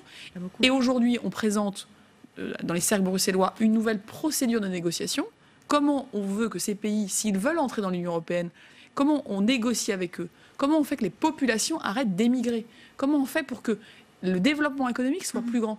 Là-dessus, je peux vous dire, on a un énorme soutien. Je pense même qu'on a déjà la majorité. Mais est-ce qu'il n'y a pas une multiplication des divergences avec l'Allemagne sur de nombreux sujets? Est-ce qu'aujourd'hui, le moteur franco-allemand, finalement, il n'est pas en panne sèche? Il y a des sujets comme la défense, on vient d'en parler, sur lesquels France et Allemagne ont fait des pas de géant en 2 ans.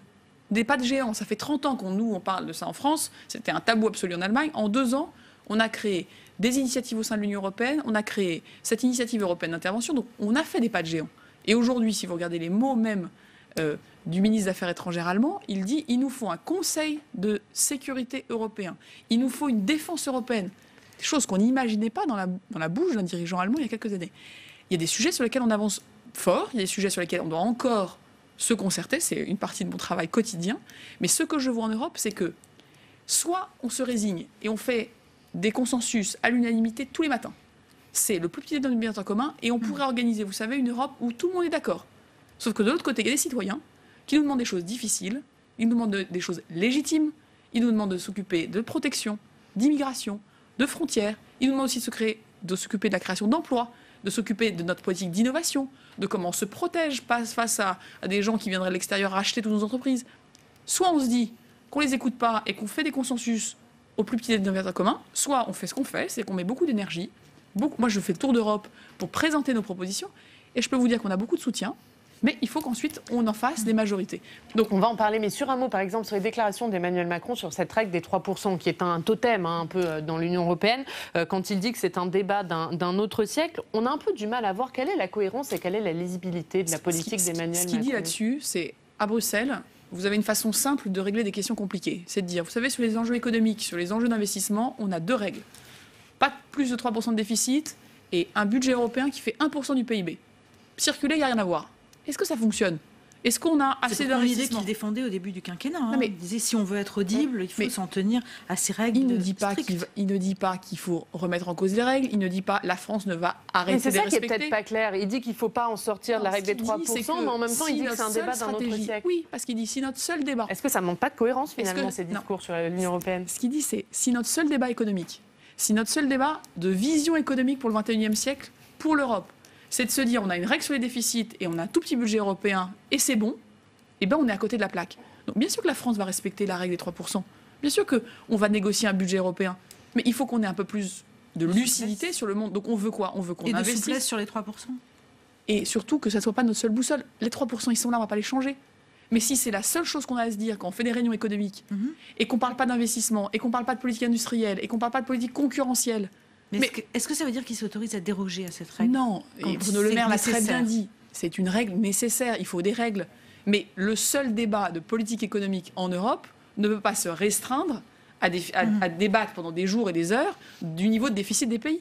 Qu'est-ce qu'on fait ensemble? Dans quel domaine on investit? On investit aujourd'hui dans les batteries, par exemple. Électrifier notre mobilité, c'est un grand enjeu industriel. On veut continuer à faire de la recherche dans des domaines, la biologie, dans les domaines de l'agriculture. Ça, c'est un débat intéressant. Quand les pays ont des marges de manœuvre budgétaires, les Pays-Bas, l'Allemagne, comment eux, ils investissent pour l'Europe? Ça, c'est des questions de convergence importantes. Donc, ce qu'on dit, c'est, bien sûr qu'il y a la règle de 3%, bien sûr qu'il faut qu'on ait un budget européen, mais si notre seule boussole, c'est de disserter pendant des heures du niveau de déficit des uns et des autres, on est à côté de la plaque. Un mot sur les demandeurs d'asile. Emmanuel Macron qui veut refonder Schengen, qui veut faire converger les systèmes d'asile entre les différents pays européens. Alors là aussi, il va falloir convaincre nos voisins. Vous êtes d'ailleurs chargé de le faire avec Laurent Nunez. Je crois que vous allez faire un tour des différentes capitales. On continue, je vais vous expliquer ce qu'on fait. Ah ben voilà. Est-ce que faire ça, là aussi, cette mission, c'est pas mission impossible? Alors, là aussi, soit on se dit on se résigne, et on laisse au cœur de l'Europe un sujet qui est un sujet collectif non résolu, soit on essaie de construire une solution complète, équilibrée, qui est cohérente avec ce que les différents pays font au niveau national, mais on voit bien que ce n'est pas au niveau national qu'on peut résoudre beaucoup de choses, parce que tous les flux sont des flux aujourd'hui qui sont des flux d'abord intra-européens et sont des flux qui concernent l'Europe dans son ensemble. Ce qu'on fait là, c'est qu'on fait ce qu'on a toujours fait, on propose. Ça fait 2 ans maintenant qu'on a remis sur la table des propositions qui nous semblent équilibrées, qui sont à la fois solidaires avec les pays comme l'Italie ou la Grèce, qui sont des pays de première entrée, qui sont aussi capables de prendre en compte la diversité des positions, notamment des pays plus de l'Europe centrale et orientale qui parfois disent on ne veut pas qu'on nous force à prendre des gens chez nous. Très bien, mais comment ils peuvent participer à la solidarité ? Est-ce que c'est financièrement ? Est-ce que c'est avec des personnes qui se mobilisent ? Est-ce que c'est avec de l'accueil temporaire ? Il y a plein de choses à construire. Mais ce qui est intéressant, c'est que la France porte cette voie depuis avec l'Allemagne, avec l'Italie. Vous avez vu qu'on a fait un accord à La Valette sur un certain nombre de points, notamment sur le débarquement des bateaux. Donc, on a des accords. Ensuite, la Commission européenne elle-même, par la voix d'Ursula von der Leyen, dit on va faire un nouveau pacte sur les migrations, probablement au début de l'année 2020. Vous savez, l'Europe, ça fonctionne avec trois pôles. Il y a la Commission qui propose, les États membres qui soutiennent et le Parlement qui vote. Ce qu'on veut, nous, c'est que les États membres, quand cette proposition aura lieu, aient pu commencer à échanger entre eux. Donc on fait le tour, on écoute, on amende, on relaie et on essaie de construire une position commune. Une dernière question de Christelle. Dernière question. Il y a eu des élections législatives en Espagne ce week-end. Le parti d'extrême droite Vox a rencontré un véritable succès alors que Ciudadanos semble perdre un peu des points. Nathalie Loiseau a pointé du doigt un danger qui serait la proportionnelle et elle demande à revoir cette question qui est un engagement présidentiel d'Emmanuel Macron durant sa campagne. Est-ce que vous êtes d'accord avec elle ? Est-ce qu'il faut reconsidérer cette question de la mise en place de la proportionnelle en France, eu égard à ses résultats en Espagne ? Ce qui est certain, c'est que le système de la proportionnelle intégrale, à un tour où ensuite ça crée des parlements, je peux vous le voir tous les jours en Europe, c'est un système qui crée des démocraties parlementaires, c'est pas le régime français, et ça peut créer de l'instabilité, parce que du coup, les coalitions sont souvent plurielles, et sont souvent mouvantes. Et donc, il y a beaucoup de pays, pas qu'en Espagne, où ça crée... Vous aussi, vous dites à Emmanuel Macron, il faut bien renoncer. Il n'a jamais été question en France de faire de la proportionnelle intégrale. Il n'a jamais été question de ça. La question, vous savez, c'était de savoir si on en fait 10%, 15%, 20%. Là, on est plutôt sur 20. Et de garder un scrutin à 2 tours, uninominal, qui permettent ensuite de construire des majorités stables au Parlement. La question, elle est bien sûr de savoir quelle est la proportion. Ça a été tout le débat. Et ce que je crois, moi, c'est que sur ces questions-là, il faut rester dans la fidélité aux institutions, ce qui a toujours été le cas de la proposition à la fois du président et de ce qui a été négocié. Pour ça, il y a encore des propositions à faire et je crois que le Sénat a encore à se poser. Et ce sera le mot de la fin, on aura l'occasion d'en reparler. Merci beaucoup Amélie de Montchalin d'avoir été avec nous ce matin. Demain, à votre place, ce sera le président du groupe socialiste au Sénat, Patrick Caner. On passe au Club des Territoires. Bonjour.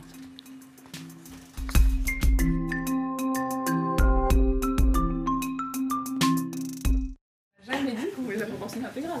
En Espagne, c'est intégral. La Mutuelle nationale territoriale, la mutuelle des agents des services publics locaux, vous présente le Club des Territoires.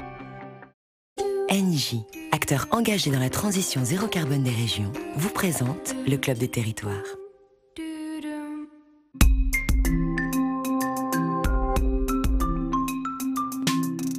La presse quotidienne régionale et les télévisions locales vous présentent le Club des Territoires. Le Club des Territoires en partenariat avec la presse quotidienne régionale, les télévisions locales et les Indés radios. Aujourd'hui, avec la bande, nous parlerons de Lubrizol, puisqu'Agnès Buzyn était auditionnée hier au Sénat par la commission d'enquête sur le sujet. On parlera également du rapprochement entre 2 départements, la Loire et la Haute-Loire. Nous serons notamment en direct de Saint-Étienne avec le président de la Loire. Mais d'abord, c'est l'heure de notre reportage en région, parce que l'actualité, ça se passe chez vous. Toute la semaine, nous sommes en Moselle pour parler des questions de santé. Aujourd'hui, on s'intéresse au statut des aidants. Ce sont les proches qui aident une personne malade. Direction Metz pour voir notamment un aidant, pour voir son quotidien. Et puis on va aussi voir que c'est difficile d'être seul face à cette situation et que des associations viennent en aide. On regarde ce reportage de Béatrice Fanzan et Michael Sitzberg.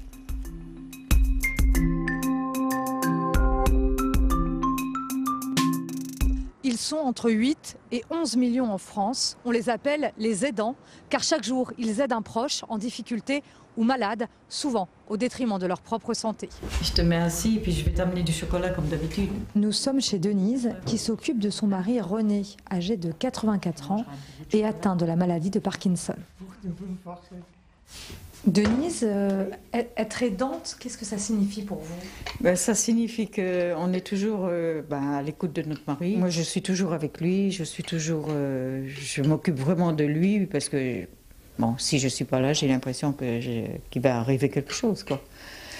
Et quand je l'aide, tout ça, déjà je suis utile à lui et ça va mieux. Être aidant, c'est un peu s'oublier parfois? Oui, je pense pas beaucoup à moi. C'est vrai que je ne pense pas beaucoup à moi, je pense beaucoup plus à mon mari qu'à moi. Je suis inquiète parce que s'il m'arrive quelque chose à moi, je ne veux pas qu'il soit tout seul. Il ne pourra pas, déjà.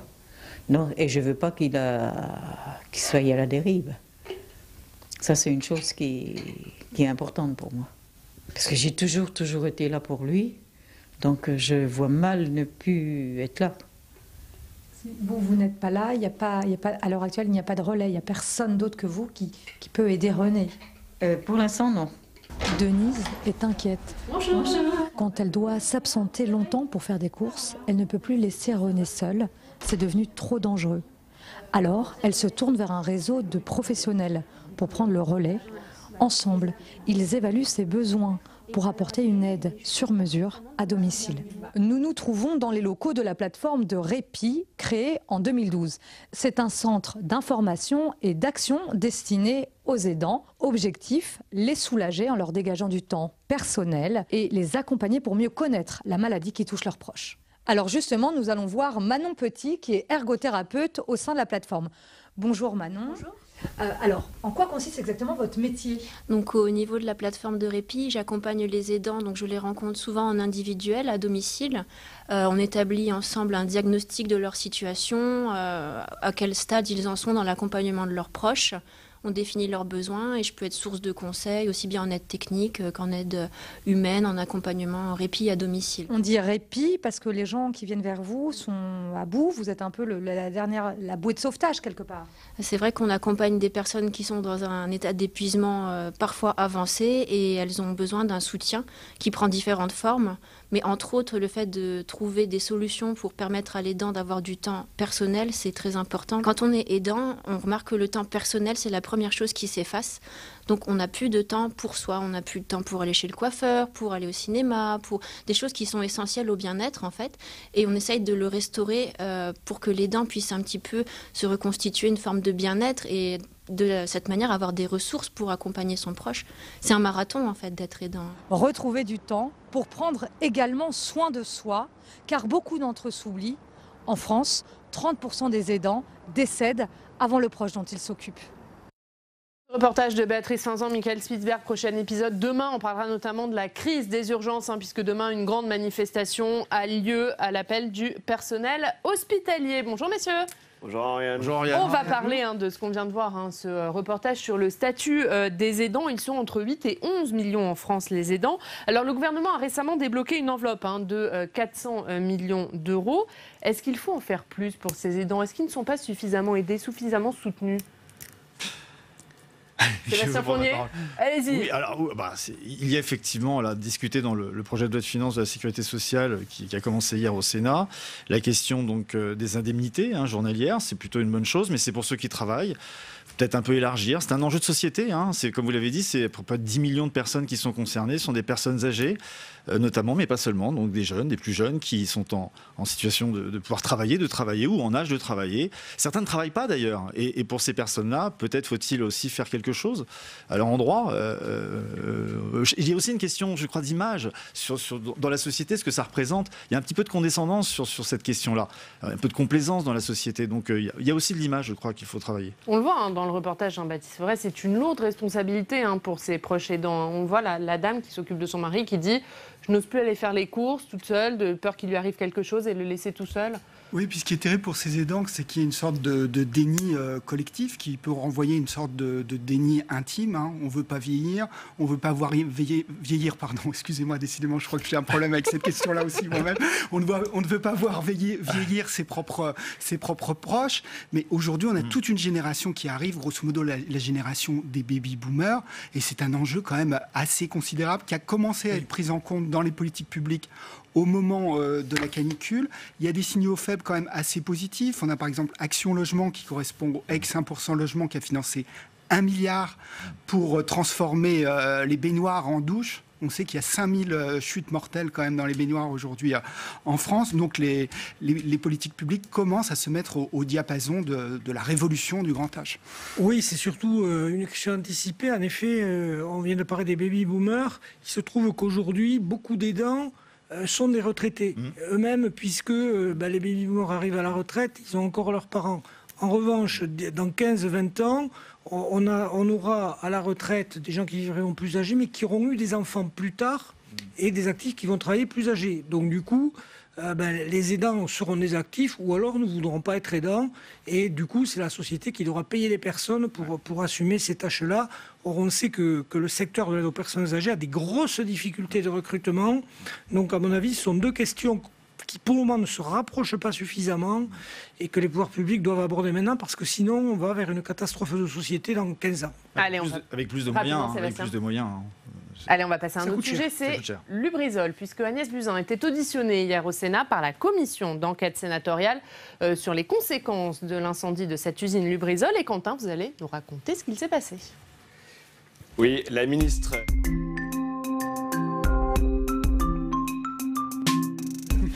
Voilà, la ministre des Solidarités et de la Santé qui a d'abord rassuré sur les conséquences immédiates de cet accident.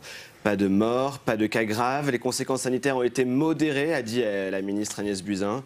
Mais les sénateurs se sont fait le relais des angoisses de la population quant aux conséquences à long terme. Et on le sait, il y a aussi cette scientifique de l'INSERM qui a parlé des cas de cancer à 10, 20 ou 30 ans. Écoutez cet échange entre la rapporteure Christine Bonfanti-Dossat et la ministre ensuite. Vous n'êtes pas sans savoir que de nombreuses personnes se réunissent toutes les semaines devant le palais de justice de Rouen en disant « Notre passé sans le Lubrizol, notre avenir, c'est le cancer ». Nous avons tout de suite évacué les gros risques. Après, sur l'effet cocktail, personne n'est capable de le modéliser, nos agences travaillent, mais il n'y a pas plus d'expertise aux États-Unis qu'en Allemagne qu'ici pour savoir ce que ça donne. Et donc ça va mettre 3 mois de plus parce qu'il faut savoir quelles molécules peuvent être issues de cette combustion et ce qu'il faut rechercher dans les prélèvements. Il faut oser le dire. Moi, vraiment, je suis prête à l'assumer devant la population, mais parfois, il faut avoir plus que 3 minutes sur BFM. Voilà, plus que 3 minutes sur BFM. Hier, c'était l'objet de toute cette audition. Les produits chimiques, les produits toxiques et cancérigènes tels que l'amiante, la dioxine, les hydrocarbures polycycliques, tout ça, on n'en a pas retrouvé à des seuils anormaux, a dit Agnès Buzyn. Mais cela ne veut pas dire qu'il n'y aura pas de conséquences à long terme. Par une accumulation de ces substances dans le temps, il y a aussi les effets cocktails. Ça aussi, ça a été évoqué dans l'audition. Là-dessus, on ne sait pas encore ce qu'il en est. Il faudra attendre plusieurs mois pour avoir des recherches significative. Et l'autre problème depuis cet incendie, Quentin, c'est ce manque de confiance dans la parole publique. Et ça aussi, il en a été question pendant cette audition. Oui, et d'ailleurs, ça fait plusieurs semaines qu'on l'évoque aussi sur ce plateau, dans la presse quotidienne régionale. Il y a ce contexte où la parole publique a beaucoup été mise en cause, beaucoup de prises de parole des ministres, parfois dans une forme de cacophonie, avec aussi la mise en cause de l'indépendance des agences sanitaires par certains habitants rouennais. Écoutez la réponse d'Agnès Buzyn sur ce sujet. Nos agences scientifiques et sanitaires sont des agences indépendantes. Ce sont pas, on n'est pas dans l'URSS des années 50. Ils sont pas, on leur donne pas l'ordre de dire ce qu'ils ont à dire. On les saisit. C'est notre travail en tant que politique de saisir une agence pour qu'elle apporte une réponse. Mais la réponse, elle est totalement indépendante. Ouais, c'est difficile de convaincre les habitants. On le sait, lorsque les sénateurs se sont rendus à Rouen, ils ont été pris à partie par des gens qui étaient là aux abords du déplacement, notamment sur cette question de l'indépendance des agences. Merci beaucoup, Quentin, pour ce résumé de cette audition. On le voit encore et toujours, mais c'est vrai qu'on en parle depuis plusieurs semaines, ce manque de confiance dans la parole publique. On a l'impression qu'Agnès Buzyn peut dire n'importe quoi, de toute façon, il ne sera pas cru. Oui, alors il y a aussi un effet réseaux sociaux où on essaie de faire croire qu'une parole en vaut une autre. Et ça, c'est très dangereux parce que une parole de citoyen ne vaut pas une parole d'un scientifique sur un cas comme Lubrizol. Donc, du coup, si on n'a plus confiance dans les meilleurs experts, les meilleurs scientifiques, et Dieu sait si en France on a des scientifiques et des experts de grande qualité sur toutes ces questions, on ne va jamais en sortir. Donc, en revanche, là où Agnès Buzyn met l'accent sur un point très sérieux, c'est que oui, l'expertise, ça prend du temps. La science, ça prend du temps. Et le temps de la science n'est pas le nôtre, n'est pas celui des médias, n'est pas celui de l'opinion. Donc il faut savoir patienter. Et moi je crois que de temps en temps, les politiques devraient aussi s'effacer sur ces questions-là au moment de prendre la parole. Je vais donner un exemple qui n'a rien à voir, mais qui va être parlant pour nos téléspectateurs. Sur les attentats, François Molins, le procureur de la République, prenait la parole et respect. C'est carré, c'est respect. Il disait ce qu'il y avait à dire. Derrière, voilà, la parole était respectée. Donc je crois que peut-être sur Lubrizol, plutôt qu'entendre des sénateurs, plutôt qu'entendre des ministres, on aurait eu 2 scientifiques qui nous disaient écoutez, ça, on peut vous dire oui, ça n'est pas toxique, oui, on n'a pas relevé ça. Ça, en revanche, on a besoin d'études complémentaires. C'était peut-être plus crédible. Mais est-ce qu'ils peuvent vraiment s'effacer, les politiques, comme le dit Pascal Jabert? Parce qu'au début, on a entendu les habitants de Rouen dire on a été abandonnés, les politiques n'étaient pas là, les élus n'étaient pas là. Est-ce qu'il n'y a pas aussi une demande de parole politique? Si, mais ils étaient là, hein. Ils sont venus et ils ont pris peut-être la parole un peu vite d'ailleurs. Parce que c'est vrai, les expertises n'étaient pas lancées, il faut du temps en effet, hein, ça ne se fait pas comme ça du jour au lendemain. On a peut-être un peu voulu rassurer la population, mais je crois que la population elle n'a pas envie d'être rassurée, elle a envie d'avoir des explications. Est-ce qu'elle a aussi envie d'entendre une parole politique ou pas? Ou finalement elle a envie d'entendre des experts comme le dit Pascal? Elle a envie de savoir, elle a envie de comprendre, elle a envie d'être, bien sûr, rassurée, hein, mais elle a envie de savoir comment les choses se sont passées. Il faut rappeler que dans ce dossier-là, il y a eu quand même il y a eu des manquements à la sécurité. Hein. Un rapport a été remis récemment là, sur ces manquements de l'entreprise, Lubrizol. Également, on peut s'interroger sur les raisons pour lesquelles les pouvoirs publics n'ont pas imposé des modifications des règles de sécurité alors que les capacités de stockage avaient été élargies. Donc ça, c'est vrai que tout ça crée un climat qui n'est pas très serein. Hein. Rapidement, Jean-Baptiste Fauré, Delphine Bateau, qui était auditionnée hier matin avant Agnès Buzyn, elle a pointé le manque d'information des élus locaux sur ce sujet, sur cette catastrophe notamment. Oui, les élus locaux sont à même enseigne en fait que la population elle-même. La référence à l'URSS d'Agnès Buzyn était quand même une forme d'aveu. Hein. C'est le spectre de Tchernobyl qui rôde au-dessus de Rouen. À vrai dire, personne ne sait quelles seront les conséquences de cette catastrophe-là. Enfin, ça se jouera dans 20 ou 30 ans. Et effectivement, comme le disait Pascal, il y a un énorme hiatus entre la parole politique et l'expertise scientifique. La parole politique, enfin moi, ça me fait penser au sketch de Raymond Devos. C'est pas parce que je n'ai rien à dire que je dois pas parler, quoi, en substance. Et on est vraiment là-dedans depuis des semaines. On n'avance pas d'un iota. Ouais. Et de ce point de vue, je suis pas certain que la commission parlementaire sénatoriale fasse beaucoup avancer le schmilblick. C'est quand même pas le rôle d'une assemblée politique de s'ériger en expert scientifique. Allez, on va parler d'un mariage. Pour continuer, c'est celui de 2 départements, celui de la Loire et de la Haute-Loire.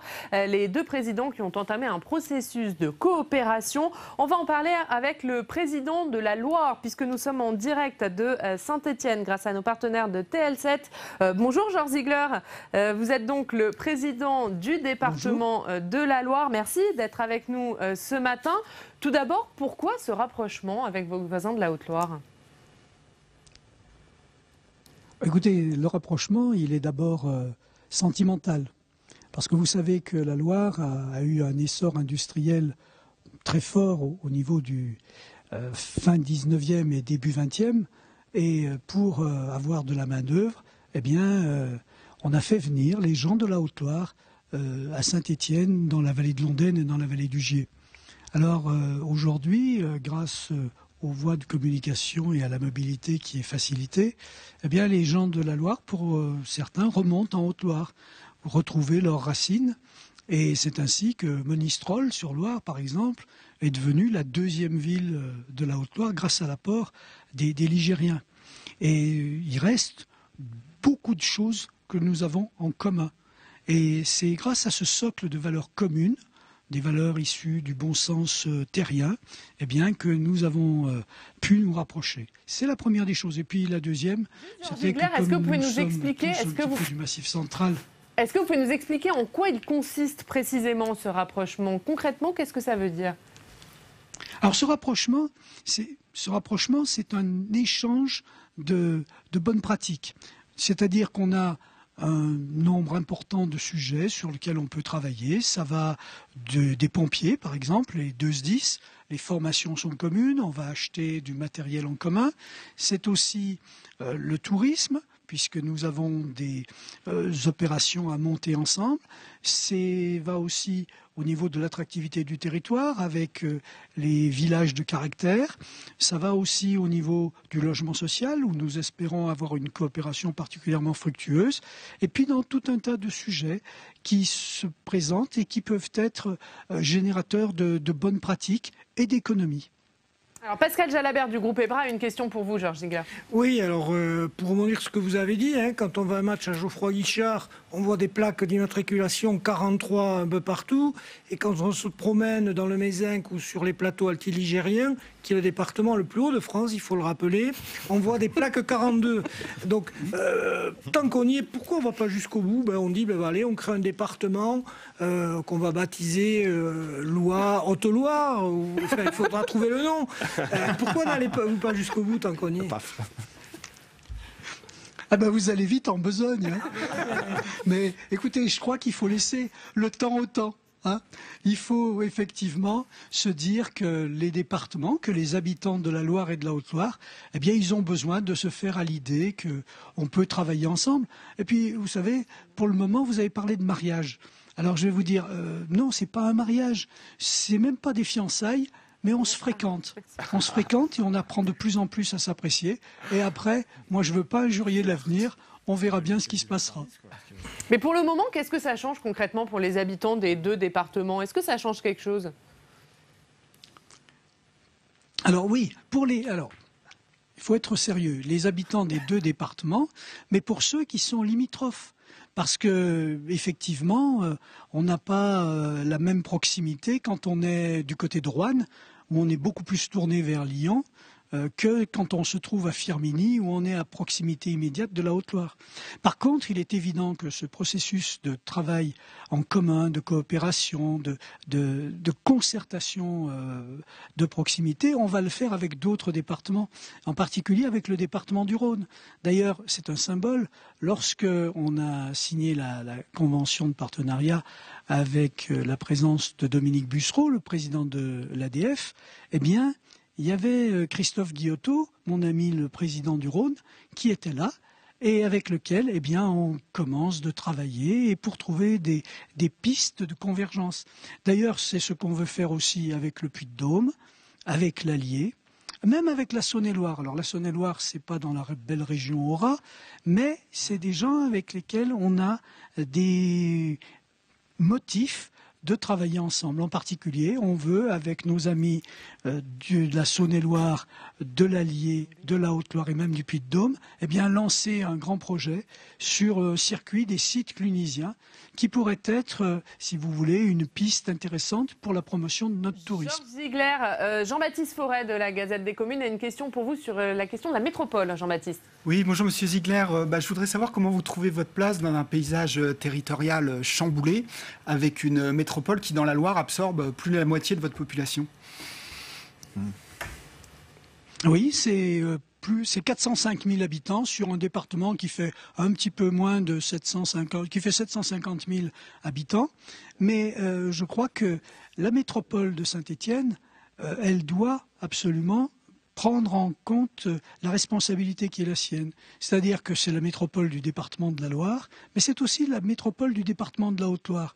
Tout à l'heure, on parlait football, et je pense que le record d'affluence, c'est pas le Bayern de Munich, c'est pas les grands clubs européens qui sont venus, c'est tout simplement lorsqu'on était en D2, un match Saint-Étienne-Le Puy, où on avait frôlé, je crois, les 45 000 supporters. C'est un signe aussi.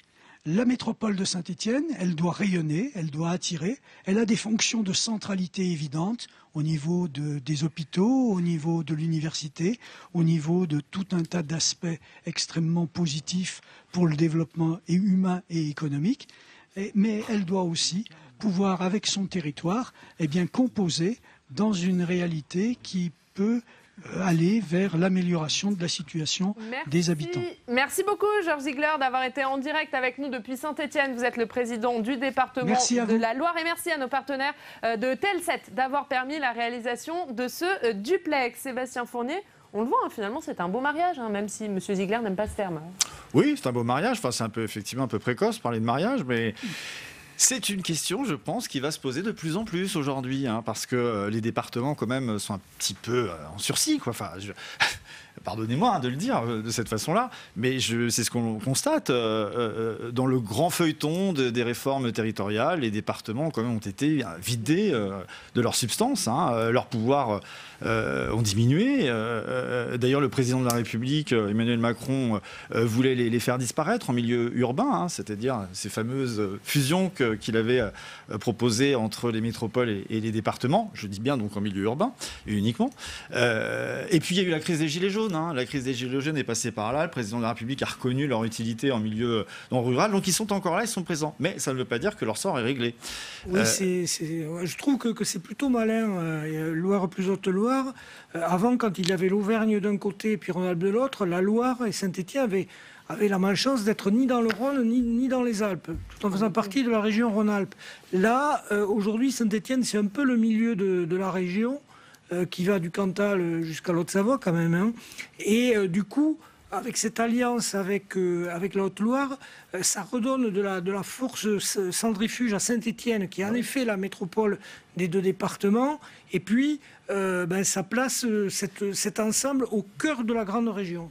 Il nous reste une minute, Sébastien. Oui, et puis il y a quand même un précédent, c'est celui de l'Alsace. Le mariage entre le Haut-Rhin et le Bas-Rhin, c'est un peu bouleversé les équilibres. D'ailleurs, c'est consécutif à ce qui s'est passé au niveau de la réforme des régions. Ce Grand Est qui a été créé, qui était la fusion de 3 anciennes régions. L'Alsace avait vraiment un malaise, a vécu un malaise identitaire et donc a voulu se regrouper. Ça a vraiment posé un problème parce que je me souviens à l'époque, André Rossino, le président de la métropole du Grand Nancy, avait dit il y a un désir d'Alsace, certes, mais il est réchauffé. Et nous aussi, on a un désir finalement de Meurthe-et-Moselle. Donc on voit bien à quel point il y a une forme de compétition, il y a une forme de défiance entre les élus, quand même. Rapidement, Jean-Baptiste. Oui, c'est un serpent de mer, en fait. Ces fusions de départements, on en parle depuis longtemps. On se souvient, à la fin des années 50, Michel Debré voulait fusionner les départements. Il voulait une France à 50 départements. J'ai eu juste une dernière anecdote. Ça sera Allez, l'anecdote de Jean-Baptiste. Ça sera très court. De Gaulle avait dit non, en fait, à cette fusion de départements. Il a dit non d'une manière assez saisissante. Il était à Guéret, qui est la plus petite préfecture de France. Et il a prononcé son discours dans la Creuse. Et il a prononcé ses discours. Il a fini évidemment vive la République, vive la France. Il est revenu finalement à la fin de son discours. Il a dit vive le département de la Creuse. Et voilà. Allez, on va passer de Saint-Étienne. On va aller à Toulouse retrouver nos partenaires de la Dépêche du Midi. Bonjour Éric Berger, journaliste à la Dépêche du Midi. On va parler de la une de votre journal, ce rapport parlementaire qui sort aujourd'hui et qui montre que ce n'est pas si simple que ça de sortir du glyphosate en 2021. Oui, c'est en effet notre dossier du jour. On s'intéresse à la question de la sortie du glyphosate qui est prévue pour effectivement le 1er janvier 2023. Et il y a donc un rapport parlementaire qui doit être présenté aujourd'hui par 2 députés de la majorité, 2 députés LREM, et qui conclut que la sortie va être plus difficile que prévu, qu'il y a une certaine impréparation, beaucoup de questions qui restent en suspens avant l'échéance qui est dans quasiment 1 an. Et puis, il y a un deuxième point que pointe ce rapport, c'est le coût de cette sortie du glyphosate que les 2 députés ont estimé à entre 50 et 150 euros l'hectare par agriculteur, ce qui peut quand même chiffrer un peu. Et donc, il y a toutes ces questions qui font que les 2 députés se demandent si le calendrier pourra être tenu. Et à l'intérieur, dans les pages intérieures de la Dépêche du Midi, cette interview de Christiane Lambert, la présidente de la FNSEA, qui dit que les pesticides sont indispensables à notre agriculture. En effet, pour compléter ce dossier, nous avons interviewé la patronne de la FNSEA qui viendra à Toulouse lundi 18 novembre pour participer à une série de colloques autour de la question de l'eau. Il y aura notamment une table ronde sur l'usage des pesticides et les conséquences dans l'agriculture, sur la qualité de l'eau. Et donc, on en a profité pour interviewer Christiane Lambert qui nous dit très clairement que, selon elle, il sera très difficile de se passer de pesticides, que c'est indispensable dans l'agriculture. Elle nous explique pourquoi. Alors elle note notamment que les scientifiques s'inquiètent du retour possible de maladies à la fois dans l'élevage mais aussi sur les cultures.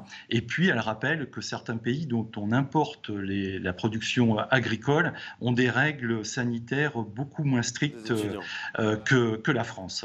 Et on a 1 minute, Éric Berger, pour parler d'un autre sujet. Ce sont ces sachets de cocaïne retrouvés sur le littoral atlantique, avec notamment les plages de Lacanau fermées. C'est ça. Alors, on est allé faire un reportage hier du côté de Lacanau en Gironde, où 2 arrêtés municipaux ont été pris pour interdire l'accès aux plages, puisqu'effectivement, depuis environ 3 semaines, des paquets de cocaïne échouent sur le littoral atlantique, en particulier dans ce secteur. Et lundi, un Toulousain s'est fait interpeller en possession d'un paquet de 5 kilos de cocaïne qu'il avait récupéré sur la plage. Donc on est allé voir comment ça se passait du côté de Lacanau, et notre envoyé spécial a constaté que malgré les 2 arrêtés municipaux, il y avait quand même des curieux qui franchissaient les barrières et qui se baladaient sur la plage à la recherche de la poudre blanche. On imagine que tout cela a un coût et que certains petits malins aimeraient bien en faire un petit peu de commerce. Merci beaucoup Éric Berger. La dépêche du midi, on va revoir votre une. Merci d'avoir été en direct avec nous ce matin depuis Toulouse. Et Quentin, on va passer à la revue de la presse quotidienne régionale avec vous.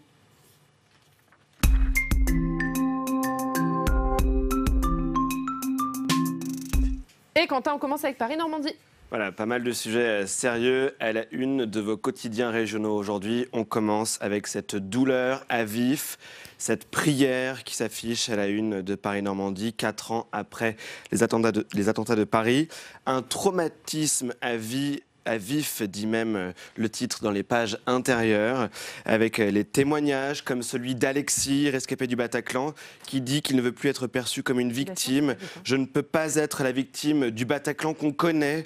Autre témoignage à lire aussi dans Paris-Normandie, celui d'un magistrat qui explique « Les victimes aspirent à vivre sans diminution, non pas en niant leur traumatisme, mais en le dépassant », peut-on également lire donc dans le quotidien.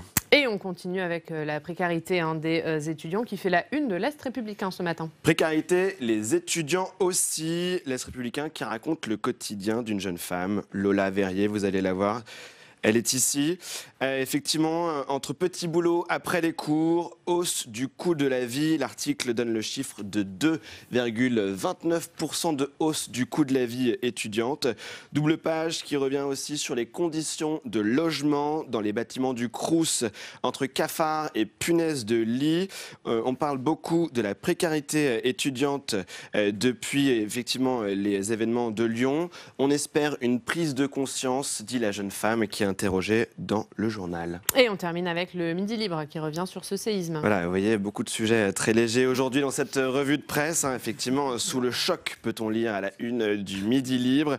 Le choc lié au tremblement de terre de lundi, le plus important depuis 16 ans, nous dit le journal, un reportage en Ardèche.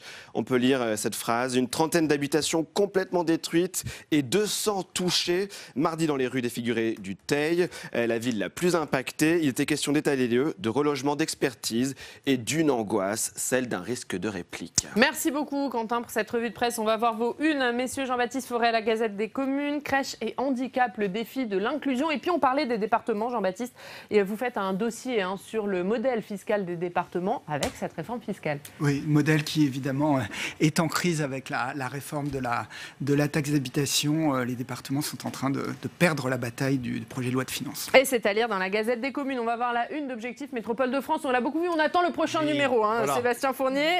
Qui vient bientôt. Qui vient bientôt. On est impatients. Métropole si riche, si pauvre, c'est encore la une d'Objectif Métropole de France. Et puis Pascal, la une du Dauphiné, c'est sur ce séisme dont on vient de parler à l'instant. Bien entendu. Donc 2 éditions spéciales. Dès hier, les équipes du Dauphiné, de la Drôme et de l'Ardèche Donc sur le séisme, aujourd'hui, elles ont plutôt anglais sur la sécurité des centrales nucléaires, puisque la vallée du Rhône, c'est-à-dire tout près de l'épicentre du séisme, qui est un peu au nord de Montélimar, est le premier endroit de France pour la production d'énergie nucléaire. Donc vous avez les centrales de Cruas et de Tricastin, qui sont en effet dans le secteur impacté par le séisme. Voilà, une vingtaine de kilomètres. Il y a surtout des digues sur le Rhône qui doivent être renforcées. L'ASN a donné, l'autorité de sûreté nucléaire a donné jusqu'en 2022 à EDF pour le réaliser. Voilà, et c'est à lire dans de nombreux journaux du groupe EBRA, notamment dans les DNA, sur le séisme qui a eu lieu hier à Strasbourg. Merci beaucoup, messieurs, d'avoir été avec nous. Merci. À 15h, ne manquez pas la séance de questions d'actualité au gouvernement en direct, en exclusivité sur notre antenne avec Tam Tranui. Demain, notre invité politique, ce sera Patrick Kanner, le président du groupe socialiste au Sénat. Quentin, on vous retrouve dans une demi-heure, 9h30. Absolument. À suivre en direct, Quentin. Pour suivre l'audition du PDG d'EDF, justement, qui sera sans doute interrogé sur ces usines nucléaires qui ont dû être fermées. Et voilà, c'est à suivre en direct sur notre antenne à 9h30. Merci d'avoir été avec nous. On vous souhaite une très bonne journée sur Public Sénat. La presse quotidienne régionale et les télévisions locales vous ont présenté le Club des Territoires.